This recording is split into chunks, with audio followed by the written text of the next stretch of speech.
People are so quick to say, oh no, I didn't get to this thing, I didn't have time.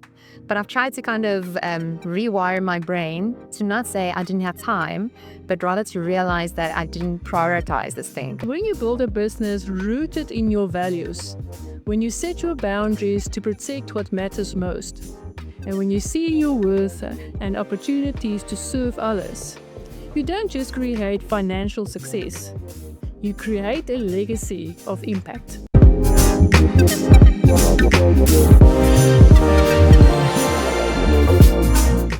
Hello listeners, and welcome back to Confront Alchemist podcast, where bold women take the brave leap to build businesses and lives that they deserve. I'm Debbie, and today I have someone with me whose story is going to resonate with anyone who's ever started something small and watched it grow beyond their wildest dreams. For anyone who ever had to learn the hard way about setting boundaries in business. I'm here with Carmen Reynecke, the founder of Enhance Beauty and Enhance Skincare, and their journey is absolutely fascinating. Not just because she's built two successful businesses in the beauty industry, but because of how she actually got there and the lessons she learned along the way. Picture this. Carmen starts a beauty business, Enhance Beauty, in a university dorm room during her first year studying BCom Supply Chain Management. What began as doing makeup for girls in the residency has grown into a full beauty studio with a team of 5 artists, having served nearly 1,000 faces and been the beautician for over 75 weddings. But here's where it's getting really interesting. Carmen faced a choice in her final year: step into the corporate world or go into entrepreneurship, or continue building this business where she poured her heart into for years. She chose to pursue her beauty business full-time, and that decision led to not just one, but 2 successful adventures. What I love about Carmen's story is how she integrated her faith into her business, how she learned how to set boundaries with her team, and how she built something that goes far beyond just beauty services. She's creating experiences, uplifting women that reflects God's character. As someone who's also learned about boundaries and building a business with purpose, I'm excited to dive into Carmen's journey, the growth, the challenges, the faith integration, and how she's created sustainable business that honors both her values and her family. Carmen, welcome to the show. Thank you so much, JB. I really appreciate being there today. I'm really excited to hear your story going from dorm room into entrepreneurship. That sounds fascinating. Absolutely, and it's actually been a long time coming. Cool.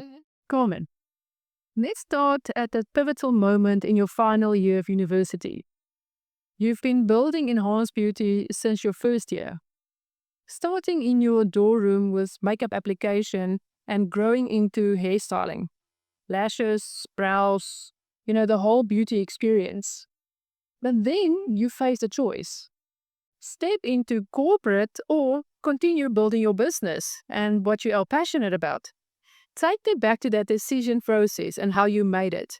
And how did you know that you are ready to be an entrepreneur over the safe corporate path? So, Debbie, I don't think I was ready at that time, but it has me thinking about something my boyfriend, now husband, told me that time. He encouraged me having a plan B, which in my mind was the supply chain management. Yes. So having a plan B ultimately gives you a back door to not pursue your plan A entirely. So I think that really motivated me to rather just go for what I really wanted to do, use the knowledge from my studies to implement that into the business and take it further. Another thing that also really made me make that decision was that I wasn't willing to let go of a business I had built up over those few years when I was studying. Because in that time, although it wasn't full-time, although it was small, it made me realize what my passions were, which is to serve women, to work with women every day, to make them feel more confident, to further develop the skills in the beauty industry, but more than that, also to build the business. Yes. Yeah. So I think also having had the experience of an internship gave me the other side of a little bit of a taste into corporate, which made me realize that absolutely it's necessary for some people to be there nursery rate. Yeah. But I think I felt that I was going to be stuck. Yes. And I was afraid that if I enter into this corporate world, I might not get out of it because I would get stuck. Yes. So I didn't actually allow myself to fully immerse into that. That is beautiful. And you've actually mentioned two very important lessons. And the first is, you said that you actually use the skills that you actually learned from the supply management to actually, fuel your business. And that's what I always tell my listeners is your corporate skills. You can literally use that to actually start a business. So you are actually in a very good space because you have skills that you can monetize to actually start a business. Absolutely. Yeah. And then you said, if you're first going to go into corporate, you are going to be stuck. So you're lucky for you, you immediately felt that this is not my path. You're going to sell your soul for a fixed salary and you're not going to be happy where you actually pursue something. Yes, it's going to be difficult. Yes, it's going to be, uncertainty and it's going to be uncomfortable, but it's going to be worth it because it's going to be something that is truly yours. Absolutely. Absolutely. I think there's a lot of beauty in taking this business, and I see it as a platform. You can do with it whatever you would like. So the options are endless. Yes, like you say, I think there are in certain circumstances times where you don't have the safety, or maybe you work harder, maybe you don't work harder than in corporate. I wouldn't know, but it's absolutely worth pursuing what you are passionate about. You've mentioned that one of your biggest challenges has been moving out of the business by letting other people put in the hours, where you focus on growing the business. You now have a team of 5 artists, but getting there required finding people that you can trust to offer the same quality and handle the same clients with care. How did you navigate that transition from being the only service provider to actually building an amazing team? Sure. Okay. I think I need to unpack this question. Firstly, if I'm focusing on what initially led me to expanding the team, was that I realized that I wasn't able to grow the business to the extent that I wanted to if it was just me. Yes. If we're focusing on Enhanced Beauty, which is a service-based beauty business, then you are selling time. I'm limited to my own hours, and it's always going to be the case. So from the start, my plan was not for it only to be myself. And also, I don't want to do things by myself. I don't think that's what God has pulled me to do. So I knew it was coming and that I had to expand the team. But definitely it was challenging to find the right people. I've always made it a really big prayer situation. And whenever I introduce someone into the business, or when I'm looking for some people in the business, I make sure to focus more on the character of the person as opposed to the skill. I fully believe that a skill can be taught, but character, personality, that's a little bit more difficult to alter. And ultimately, you need to find someone who suits the dynamic of the business and what we stand for. So, very grateful that the Lord has brought multiple wonderful women across Enhanced Beauty's path. Going from there, I think there has been ups and downs, and I've also had to grow as, I want to say, a leader in this role. Yes. And I'm sure I haven't been perfect if we're to ask my artists. Yeah. But I think what I try and focus on is having grace. I had to start somewhere. I know that. I had to build up my confidence, allowing for a phase of growth for each artist when they're starting. So realizing that they're new, this is scary. They need to do their first makeup application on someone. I encourage them not to necessarily tell that client they're the best, but I know it's that. But yeah, having that grace and also being very open in terms of communication from the start. That's beautiful. From the start, in that first meeting or interview, I let them know what my expectations are. I let them know what an Enhanced Beauty and team members traits are supposed to be like, so that they know what they're setting themselves up for. And then also having a continual conversation from there on forward. If I'm unhappy with something, I need to have enough respect for my team member to actually address it. Yes. Because ultimately, it doesn't help if I'm frustrated in my being, but they don't even know it. How can they change that? Exactly. So, yeah, I guess that is part of the process. And it is a constant process because I'm not a confrontational person. So I've also had to grow in that regard to actually face these things because no one else is going to address it if I don't address it since it's my business. Yeah. And like you mentioned, the key is open, good communication and to actually be a leader that they truly want to follow. You've been very honest about having to learn boundaries the hard way. You've mentioned that initially there was no balance. You were working every day, sometimes until 9 p.m. at nights, every Saturday, with the weddings. And then after marriage, you realize that there is more harmful than good. And you had to implement boundaries around time. How did you learn how to set those boundaries?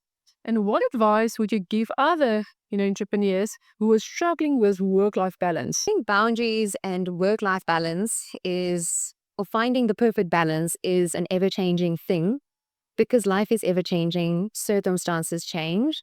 So I don't think there's I'm going to say one size fits all, even for myself. Yes. Because my circumstances are going to change.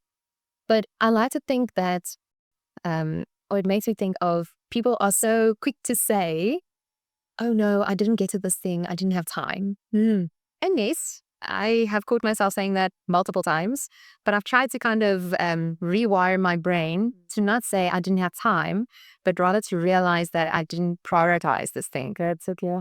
And I think that's the core of boundaries and balance for me is finding what I prioritize. And that looks different in different seasons. Yeah. Initially, like you mentioned, where it was the phase before I was married, I would see clients whenever I was available. I wanted to build a business. But after marriage, my priorities had to shift. And there was I want to say, a scratchy transition where that was not perfect, where because of my choice not prioritizing my marriage, I chose the business, and that creates a tension between my husband and I. And I quickly had to realize, okay, but what is more important? Beautiful. So boundaries, absolutely. I started setting in boundaries there. I mostly stopped seeing after our clients. And what I also learned out of that process is, once again, like referring back to the previous question, clients see their need. So they're going to find the solution that is most comfortable for them, and that's okay. But if I set the boundary, I'm not available that time. If they really want this service, they're going to make it happen in a different way. Beautiful. Yeah. So yes, I lost a few clients because of after hours not really being available anymore, but a lot of the clients realize they can shift their things to see me in work hours. Yeah. And then I think another thing when it comes to boundaries and balance is realizing that rest is important. Yes, that's absolutely. That's something I've been thinking a lot about these days is we are living in such a rushed world where every second person say they have anxiety. And I don't think God intended for us to live this way. He wanted us to have drive and to work hard for things, but he also wants us to realize that we are capable of wearing many different hats. Yes. And I think it's important to know that you are not your career. Yes. Oh, that's beautiful. Yeah. It's a big part of what you do every day, and you can really live out a lot of purpose. But you can also live out purpose in other areas. Yes. So I definitely try and broaden my interests as much as possible so that I don't fall into the trap of idolizing my business. Beautifully. Yeah. Like I say, to wrap it all up, it is an ever-changing thing. And I don't always get the work-life balance. Yeah. But like I said, it's easy if we try, and we need to understand, that it is important. I always say to my clients, if you don't respect my time, I unfortunately can't work with you. Because if you're not going to respect your time, you can't expect somebody else to respect your time. So that is why, even in my business, I have to have the strict boundaries because of my own sanity and my own self-respect. And so that is why it's so important. You've recently launched enhanced skincare, product developed from scratch in your local lab, tested on South African skin. This is a complete different venture from your service-based beauty business. What inspired you to move you into product development? And looking ahead, you have big dreams of getting these products into large franchise stores that can potentially export your products. So what is your vision for the future for both the business and for yourself? Sure, yeah, I'm very, very excited about this topic since it's new, but it's been coming for very long. There are so many things that led to me deciding to start enhanced skincare. I think one of the things is seeing that there's such a big opportunity, and my husband was a big role in this. So that's good, yeah. He's been encouraging me to start this for the last couple of years, and initially lots of lies crept in where I told him, but I don't even know where to start. I'm not good at The value and the doubt, hey? I don't have the necessary knowledge. And eventually, I just got to a point where I had to start somewhere. And I did. And we're sitting here today. The products are launched after months and months of tasting and working and scratching and starting over. But enhanced skincare is something I'm very excited for and passionate about. In contrast to the services industry, the products, I think, stimulate a different part of my mind. Yes. It kind of brings in that supply chain background, and it gives me the opportunity to reach women further than the service-based industry might ever will, just because you're not limited to a geographical location and hours. I mean, it can continue even though I'm sleeping eventually. Passive income is But the goals I have for Enhance is definitely to continuously focus on quality products. I mean, I know what these products are and what they do and how good they are for the skin. So to continuously produce good products. And the nice thing is it doesn't have to stop with skincare. Yes. Potentially we could branch out into different areas in the future. And absolutely, I would love to get them as easily accessible for clients as possible. Beautiful. Because now we've got this product, which is great, but it doesn't help nobody knows about it. Exactly. So I guess that's the next leg we're currently working on. And I'm very excited and hoping that we can really take it further so that the whole of South Africa can use these products, know about them, and potentially even take it abroad. So, yeah, that sounds beautiful. Thank you so much for sharing your journey with us. What I found most inspiring about your story is how you built something that is so successful by every business metric. But more importantly, it's aligned with your values and it serves a purpose beyond profit. Listeners, I hope Carmen's story has given you some powerful insights to think about. Here are the key takeaways I want you to remember. Firstly, sometimes the risky choice is actually the safest choice for your soul. Carmen chose entrepreneurship over corporate safety, and that has led to multiple successful businesses and a life aligned with her values. Secondly, scaling a service business requires finding people who share your heart and your vision for your business, not just the skills. Carmen's success comes from building a team that cares about clients like she does. Thirdly, you can integrate your faith and your values into your business in authentic ways that enhance rather than limit your success. Carmen's godly approach to business is creating deeper client relationships and more fulfilling work experiences. Fourthly, boundaries aren't limitations. They are protection for what matters most.